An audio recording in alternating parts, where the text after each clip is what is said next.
I'm going to call this YouTube video how else to get a Yamaha 250 fuel filter assembly apart if you don't have the special tool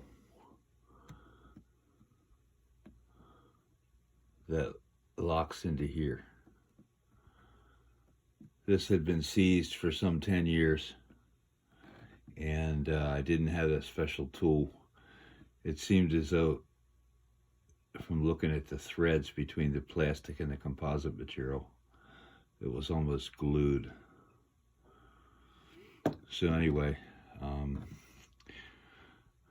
without ordering a whole new assembly and figuring I could torque on it and break it, I was able to successfully hold it with this material.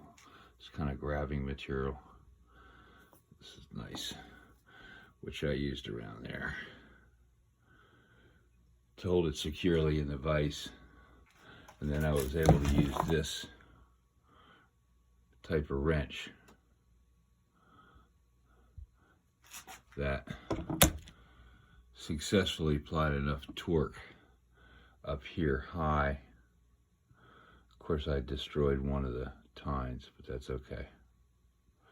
I was able to supply enough torque with that special wrench to get it open.